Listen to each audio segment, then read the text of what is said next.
Shovel part की शुरुआत में वाकिया और मिजुहा एक दूसरे को ज़ोर से पंच करते हैं और वो दोनों ही काफ़ी दूर जाके गिर जाते हैं। और तब अपनी यूज़ू अपनी जगह से खड़ी होती है और चिल्लाती है तुम दोनों लड़ना बंद करो और हमें यहाँ से जाने दो। तुम्हें समझ नहीं आता मैं क्या बोल रही हूँ? तुम दोनों लड़ना बंद करो। और इन दोनों के बीच में जाने लगती है। तभी लकी इसका हाथ पकड़ लेता है और कहता है कि तुम ऐसे दो गैंगस्टर के बीच में नहीं बोल सकती हो। गैंगस्टर्स के अपने कुछ उसूल होते हैं जिसके मुताबिक अगर इन दोनों में से कोई भी एक हार नहीं जाता या फिर मर नहीं जाता तब तक इनमें से कोई भी नहीं रुकेगा। यूज़ू कहती है कोई मर नहीं जाता? इसका मतलब है कि जब तक उन दोनों में से कोई नहीं मरेगा तब तक ये दोनों नहीं रुकेंगे। लकी कहता है हाँ एकदम सही। और मेचान कहती है तो फिर जाके तुम उसकी हेल्प क्यों नहीं करते हो? मिजुहा की हेल्प करो जाके। और अब यहाँ पर लकी थोड़ा सा डर रहा होता है तो वो कहता है मेचान तुम ये सब क्या देखकर बोल रही हो? मैं वहाँ पर जाके कैसे लड़ सकता हूँ? वो फाइट तो दो बॉस के बीच में है, तुम कुछ समझो। और तब यहाँ पर मात्सुरी इसकी बेइज्जती करते हुए कहती है कि तुम अपने आप को गैंगस्टर कहते हो। वहाँ पर देखो मिजुहा को पता है कि वो लड़ते लड़ते मर भी सकता है फिर भी वो लड़ रहा है। तुम्हारी तो खैर छोड़ो, वैसे भी मिजुहा एक मर्द है। और तब अपना लकी कहता है अब तो बात सेल्फ रिस्पेक्ट पर आ गई है, अभी मैं तुम्हें दिखाता हूँ कि मैं क्या हूँ। और फिर अपने वाकिया और मिजुहा के बीच में लड़ने चला जाता है। और मिजुहा कहता है मैंने तुमसे कहा था ना कि जब मैं वाकिया को कमज़ोर कर दूँ तब तुम बीच में पड़ना, यही प्लान था हमारा। वाकिया कहता है तो अच्छा ये वाला प्लान था?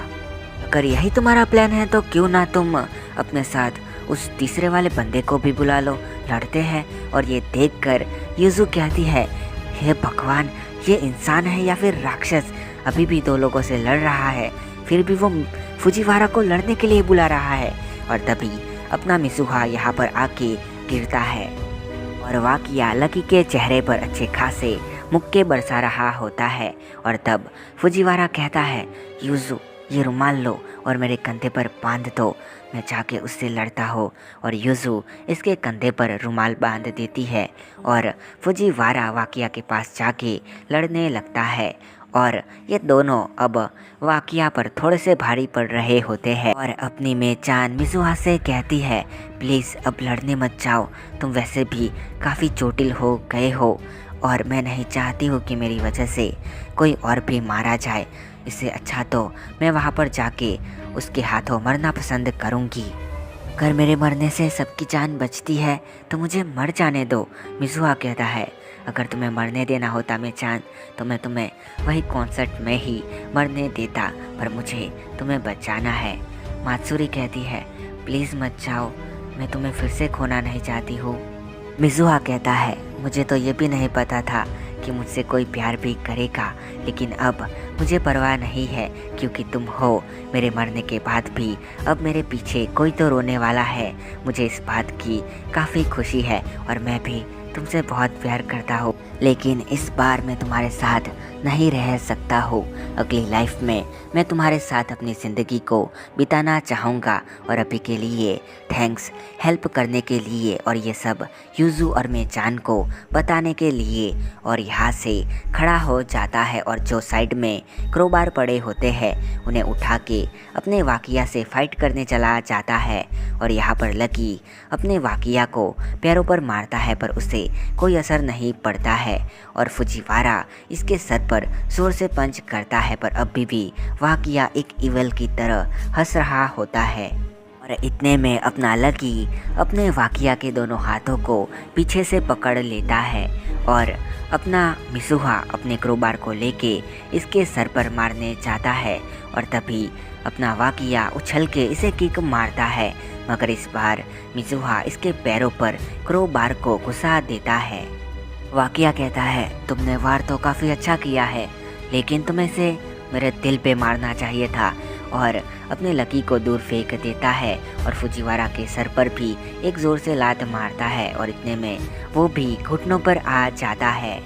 मिसुहा वाकिया के सर पर एक जोर से लात मारता है जिससे वाकिया का सर घूमने लगता है और फुजीवारा पीछे से एक और क्रोबार उठाता है और अपने वाकिया के सर पर मारने जाता है, लेकिन तभी यहाँ पर हकारी आ जाता है जो कि फुजीवारा के हाथ को पकड़ के उसे दीवार पर जोर से पटक देता है। लकी कहता है, हकारी तुम यहाँ पर कैसे? तुम तो हकारी कहता है, वो मैं बस पुलिस वालों को कंफ्यूज कर रहा था, लेकिन तुमने मेरे बॉस पर हाथ भी कैसे उठाया?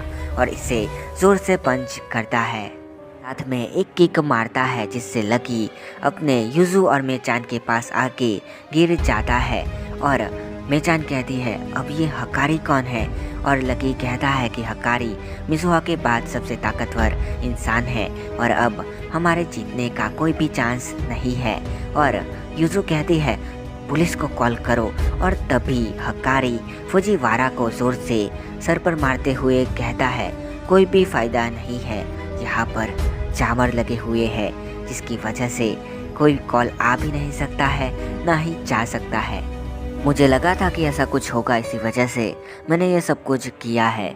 सो इसके थोड़ी देर बाद अपना फुजीवारा ज़मीन पर पड़ा होता है और लकी अपने हकारी से अभी भी फाइट कर रहा था और मिजुहा को वाकिया ने आर पार क्रोबार घुसा दिया होता है और उसे दीवार पे लटका देता है। और जो मिजुहा होता है उसके पैर थोड़े से ज़मीन पर टच कर रहे होते हैं और अब हकारी अपने लकी को बहुत पीट के उसे नीचे फेंक देता है और कहता है, फाइट पूरी हुई, हम जीत चुके हैं और अब आप जो चाहे वो कर सकते हैं। और इसके थोड़े टाइम बाद अपना वाकिया कहता है, तो तुम लोग मुझसे फाइट करना चाहते थे, मुझे हराना चाहते थे और मुझे मारना चाहते थे, ये नहीं हो सकता है।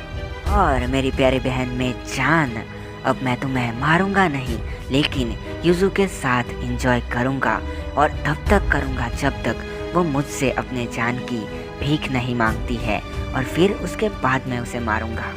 हकारी, इसे मेरे रूम पर ले चलो। मेचान कहती है, तुम्हें जो करना है मेरे साथ करो, प्लीज़ इसे जाने दो, तुम्हारी दुश्मनी तो मेरी फैमिली के साथ थी ना। और वाकिया कहता है, ये तुम्हारी वाइफ है ना, तो फिर तुम्हारी फैमिली हुई कि नहीं? अब तुम्हारे पास सिर्फ दो रास्ते हैं, एक या तो खुद को मार दो या फिर मुझे इसके साथ एंजॉय करने दो, और जो पहला रास्ता है वो मैं तुम्हें नहीं करने दूंगा। और हाँ, तुम में से कोई भी हिला तो सबके सब मारे जाएंगे। गन पूरी तरह से लोडेड है। और अब अपनी युजू कहती है, प्लीज़ मुझे छोड़ दो, और दोनों ही हाथों को जोड़ती है, पर वाकिया कुछ भी नहीं सुनता है और उसके पैरों को पकड़ के खींचते हुए इसे रूम पर ले जाता है। और मेचान अपने हकारी के पैर पकड़ लेती है और कहती है, प्लीज़ हकारी, उसे बचा लो, उसे कहो कि वो ऐसा कुछ ना करे। और हकारी कहता है, मैं तुम्हारी फीलिंग्स को समझ सकता हूँ, लेकिन मैं कुछ नहीं कर सकता। अगर मैंने कुछ किया तो वो मुझे मार डालेगा। मेचान कहती है, अगर ऐसी बात है तो किसी तरह से फुजीवारा, लकी और मिजुहा को होश में ला दो और तुम बस कुछ मत करो, ऐसे प्रिटेंड करो कि जैसे इन्होंने तुम्हें हरा दिया है। हकारी कहता है, तुम सही कह रही हो और ये चीज़ मैं कर सकता हूँ। तभी एक बंदा कहता है, लेकिन हम अपने बॉस के साथ गद्दारी कैसे कर सकते हैं हकारी, और अगर हमने कुछ किया तो वो हमें मार देगा। और हकारी कहता है, तुम्हें दिख नहीं रहा है क्या, वो किसी का सगा नहीं है, तो फिर हम उसके वफादार कुत्ते बनकर क्यों रहे? तुम देख सकते हो कि ये चीज़ हमारे फैमिली के साथ भी हो सकती है। वो बंदा कहता है, आप सही हो, लेकिन हम कुछ नहीं करेंगे। और तब अपनी मेजान कहती है, अब तुम्हारे पास टाइम है मिजुहा, प्लीज़ उठ जाओ, प्लीज़ तुम्हारे पास टाइम है सब कुछ सही करने का, प्लीज़ उठ जाओ। और यहाँ पर रूम के सीन में हम देखते हैं कि वाकिया कहता है, मानना पड़ेगा युजू, तुम्हारी बॉडी काफ़ी कमाल की है। और अब अपने युजू के ऊपर जाने लगता है। तभी अचानक से दरवाज़ा टूटता है और कोई वाकिया को लात मारता है और ये अपना मिजुहा होता है। और वाकिया कहता है, पता नहीं मिजुहा, तुम किस मिट्टी के बने हो जो मरते ही नहीं हो। और यहाँ से एक रॉड उठा के अपने मिजुहा को मारता है। इस बार अपना मिजुहा उसे रोक लेता है और अपने वाकिया के आंख पे जोर से पंच करता है और उसी जगह पर मारते जाता है। और इतने में लकी भी आ जाता है जो कि वाकिया को मारने लगता है। और लकी कहता है, हार मान लो वाकिया, अब तुम्हारे पास कोई भी इंसान नहीं बचा है, सब तुम्हारे खिलाफ है। और वाकिया कहता है, मैं अपने आप से बना हूँ, मुझे किसी ने नहीं बनाया है और मैं चाहूँ तो इस एम्पायर को फिर से खड़ा कर सकता हूँ। दोनों को ही लात मारता है और लकी फिर से इसे अटैक करता है और तब ये फिर से इसे पंच करके दूर फेंकता है और अपने ड्रॉवर से गन निकालने जाता है, पर अपना मिज़ुहा इसे पकड़ लेता है।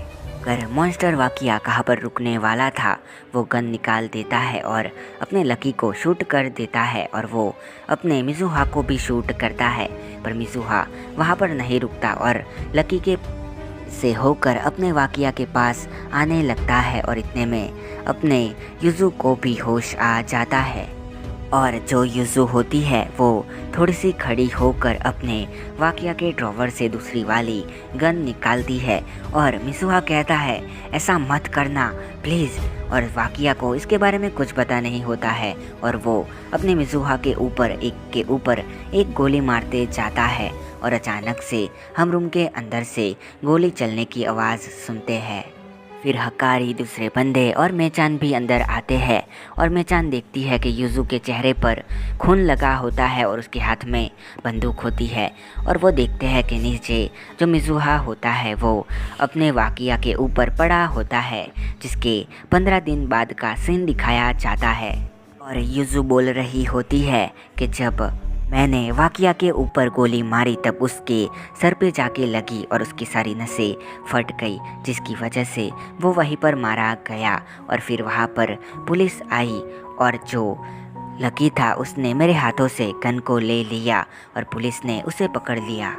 मुझे वहाँ पर कोई भी होश नहीं था, लेकिन हम पर केस हुआ जहाँ पर कोर्ट में लकी ने सारी चीज़ों को अपने ऊपर ले लिया और उसने कहा कि उसने सेल्फ डिफेंस में उस गन को चलाया था। उसके बावजूद लकी को 10 साल की जेल हुई और अभी हम दोनों ही एकदम सेफ है। और मिज़ुहा ने अपने प्रॉमिस को पूरी तरह से निभाया, जिसके बाद युजू कब्रिस्तान में होती है और वहाँ पर वो एक ग्रेव के सामने खड़ी होती है और वाइट फूलों को लगाती है। और हम देखते हैं कि ये ग्रेव वाकिया की होती है, जिसके बगल में मिज़ुहा की ग्रेव होती है। युजू कहती है, मिज़ुहा, मुझे वाकिया के ड्रॉवर से एक लेटर मिला, सो अब पता चलेगा कि वाकिया ने इंडिया में किसी पर्सन से क्या पूछा था। और अब युजू इस लेटर को पढ़ के सुनाती है, जिसमें लिखा होता है, मेरे दोस्त मिज़ुहा, मैं तुम्हें ये चीज़ बताना चाहता हूँ कि तुम मेरे सिर्फ दोस्त नहीं हो लेकिन मेरे सगे भाई हो। और इसी वजह से शायद मैं तुमसे अट्रैक्ट हुआ था, ना कि इस वजह से कि मैं तुमसे प्यार करता था। से अब तुम सोचोगे कि मुझे कैसे पता चला ये सब, तो जब हम इंडिया गए थे तब मैंने सारी जानकारी निकलवाई थी कि वहाँ पर हम दोनों ही बॉर्न हुए थे। कि उस टाइम मॉम डैड वहाँ पर घूमने गए थे पर वो प्रेग्नेंट थे। उसके बाद जब हम दोनों का जन्म हुआ तब हॉस्पिटल से तुम्हें चुरा लिया गया था और उसके बाद इंडिया में कहीं पर तुम्हें स्मगल किया गया, जिसके बाद जब तुम थोड़े बड़े हुए तुम्हें फिर से जापान के अंदर स्मगल किया गया। के बाद हम दोनों मिले। मुझे नहीं पता है कि तुम यहाँ पर कैसे आए थे, लेकिन मेरे भाई हो। मुझे ये लगा कि मैं तुम्हें ये बता सकूँगा कि नहीं, ये सोचकर मैंने इस लेटर को लिखा था। और मैं तुमसे बहुत प्यार करता हूँ मेरे भाई, तुम्हारा बड़ा भाई वाकी मुरासाकी। और अब युजू कहती है, तो तुम दोनों सगे भाई थे।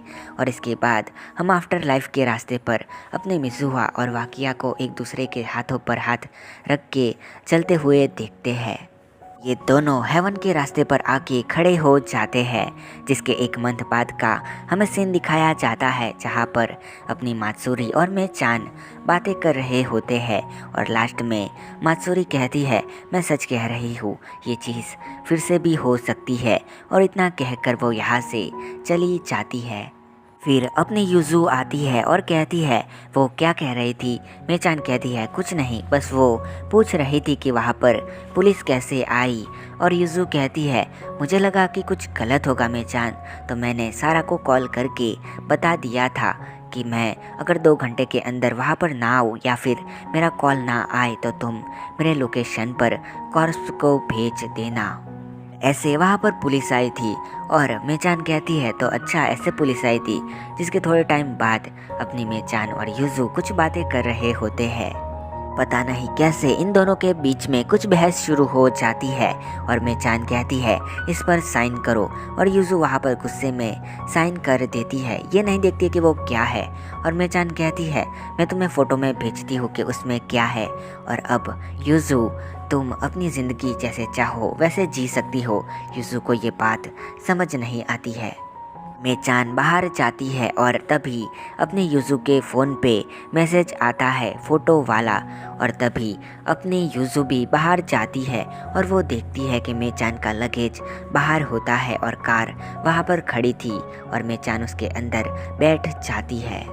कार यहाँ से निकल जाती है और तभी अपनी यूजू उस फोटो को देखती है और इसका हाथ में से फ़ोन गिर जाता है और इसके अंदर डॉक्यूमेंट होते हैं डिवोर्स के, जिसके ऊपर अपने यूजू और मेचान की सिग्नेचर होते हैं।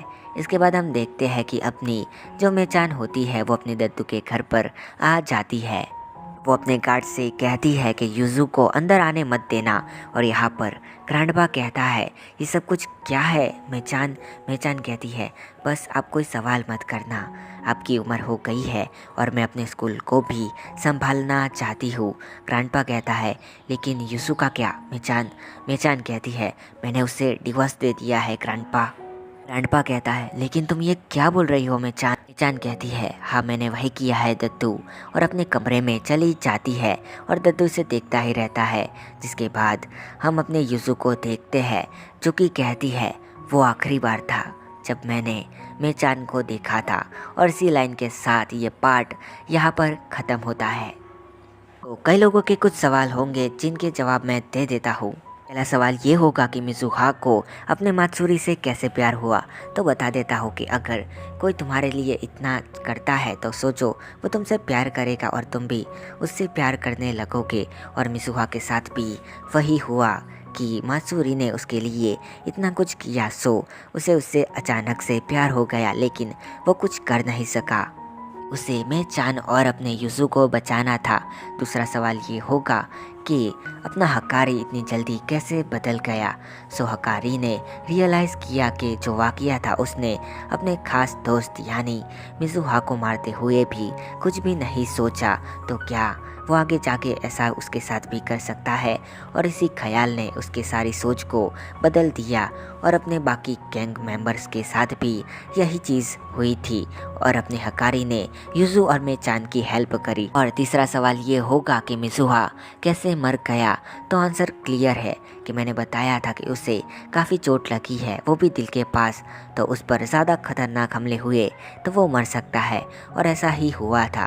वाकिया ने क्रोबार को उसके आर पार घुसा दिया था, ऊपर से उसकी बहुत ज़्यादा खून बहने की वजह से मौत हो गई थी क्योंकि वाकिया ने उसके अंदर कई सारी गोलियों को मार दिया था। और आखिरी सवाल कि वाकिया और मिज़ुहा भाई कैसे है जबकि उन दोनों की शक्ल काफ़ी अलग है। तो वो दोनों ट्विंस ब्रदर है, लेकिन ऐसा होता है कई बार कि ट्विंस ब्रदर और सिस्टर में दोनों की शक्ल नहीं मिलती है और यही वजह है। जो मिज़ुहा था उसने अपनी उम्र को कम बताया था ताकि वो अपने वाकिया को बड़ा भाई कह सके। तो अगर कोई और भी सवाल है तो तुम लोग मुझसे पूछ सकते हो। मैं मिलता हूँ नेक्स्ट पार्ट में, तब तक के लिए गुड बाय और सायोनारा।